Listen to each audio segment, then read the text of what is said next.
What's up, guys? I'm Tom and welcome back to the channel. So whenever you're framing out for a house, you know, there's blueprints and guys frame stuff off the prints. So it's like following a directions, a map. So you got to make sure that there's not miscommunication. So I found a little bit of a miscommunication here. So this bathroom is 60 inches wide and they framed in 34 inches. So 34 inches is rough. That's for a 32-inch finished door. So that's fine if you have the room, but you know, I started scratching my head here. So we were doing a 2-bowl 72-inch vanity and it's 21.5 inches deep. So if you pull off this corner here, there's 20 inches right there. Figure for drywall, because you're gonna lose a 1/2 inch on drywall.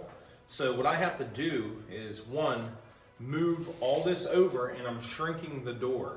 So it's kind of like preference. I have a 26-inch door in my bathroom in my house. It's a little bit small, it's an older house, so it was existing framing. So we put it in there and when you did the demolition, and that's what we used. So I think I'm gonna go with a 28-inch door just to give a little bit more room. And you'll be surprised. You could see like right here, there's plenty of room. No one walks through a door square, so you're gonna walk through. So what we're gonna do is move all this framing over so I have the proper clearance. Because then once you move this over, you also gotta keep in mind after the door's in, everything's completely finished, you put casing around the door. So you lose, I believe it's about 1.5 inches, 2 inches for casing around the door. So it's something to consider before it's too late and then you're ripping stuff out after drywall is in. So here we have it, like we talked about, 34-inch opening. So if I'm gonna go with a 28-inch door, I need to end up with a 30-inch opening. So you always go 2 inches plus your finish. So just keep in mind, this is called a king stud, this is called a jack stud. This supports the header. So this is a non-bearing wall, but you still gotta put this in. These are cripples above it. So I have to move everything over. This has already been nailed together by the contractor. So I took a reciprocating saw and I cut through all these nails. So what I'm gonna do is pop this out. I'm gonna save this header part. Then I'm gonna fill this in right here with a 2x4. And then you can see this mark right here. I'm gonna cut through that. So this will turn into my king stud, and then this will be my jack, and we'll remove this. I'm going to take this piece out, and then what I'll do is I'm going to pad this out going across and get my dimensions, shift everything over. So you have to leave a little bit of a return for casing and stuff going into this corner. So if I do all that, that's going to get me, it's going to give me 3 inches. So I'm good on that. So I'll be able to put casing inside this door here. The door is going to be a left-hand door. So the way I've always been taught is how you know a left and a right hand, it's whatever side the hinges are, swinging in. So you always want to swing into a bathroom or going into a room. That's your most common entry point, and the door swings to the outside wall. It would make zero sense for it to swing in here, because then you'd have to close it and access your vanity. So a lot of it's common sense. The internet is amazing.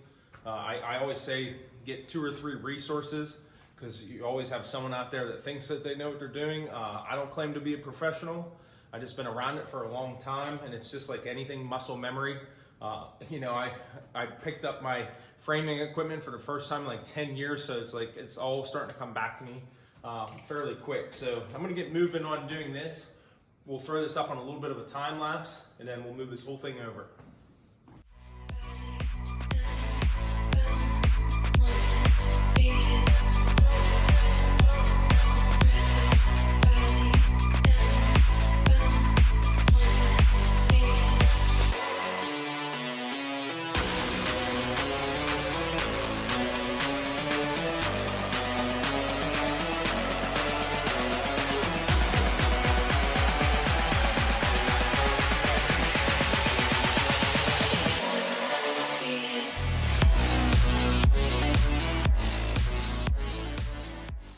Alright guys, there you have it.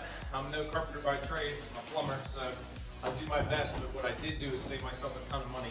You know, I was able to reuse a lot of this stuff, and then I added to it.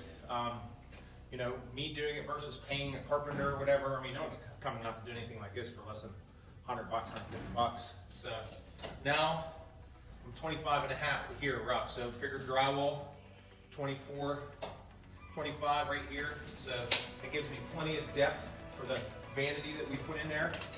And if you can see here, we're 30 inches rough opening. So that means it's going to be a 28-inch finished door like we talked about. So my return here to the drywall minus drywall, I 4 inches out of the corner, leaves me plenty of room for casing.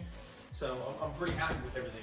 This not being a bearing wall, you know, I don't have to be too concerned about what exactly went on up there.